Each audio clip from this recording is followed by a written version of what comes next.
Bro, நான் ஒரு பொண்ணுக்கு பிஎஃப்எஃபாக இருக்கணும்னு நினைக்கிறேன். அதுக்கு ஏதாச்சும் டிப்ஸ் சொல்ல முடியுமா?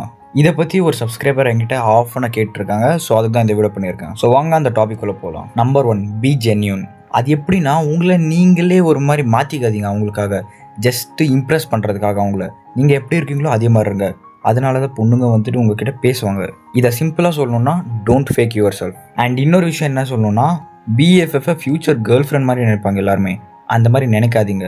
டைமே உங்கள் 2 பேரையும் டிசைட் பண்ணணும். நீங்கள் எந்த மாதிரி ஆக போகிறீங்கன்ட்டு. ஃப்ரெண்ட்ஸாகவே இருப்பீங்களா, இல்லைனா கேர்ள் ஃப்ரெண்டாக மாறுவீங்களா, இல்லைனா ஒய்ஃபாக மாறுவீங்களா, அந்த மாதிரி. அண்ட் நம்பர் 3 என்னென்னா, காமனாக இருக்கிற விஷயத்த பாருங்கள். For example hobbies. நீங்கள் உங்களுக்கு மூவிஸ் பிடிக்குமா, காமெடி பிடிக்குமா, இல்லைன்னா ஸ்போர்ட்ஸ் பிடிக்குமா, அந்த மாதிரி காமனாக இருக்கிற பாட்டை வச்சுட்டு அவங்கக்கிட்ட வந்துட்டு ரொம்ப அதை பற்றி பேசுங்க. ஸோ இதனால் அவங்க வந்துட்டு ரொம்ப கம்ஃபர்டபுளாக இருப்பாங்க உங்ககிட்ட. நம்பர் 4 என்னென்னா, don't rush. Number 5, B supportive. அவங்க என்ன பண்ணுறாங்களோ அதுக்கு சப்போர்ட்டாக இருங்க. அவங்க ஏதாச்சும் தப்பு பண்ணாங்கன்னா அதை கரெக்ட் பண்ண பாருங்கள்.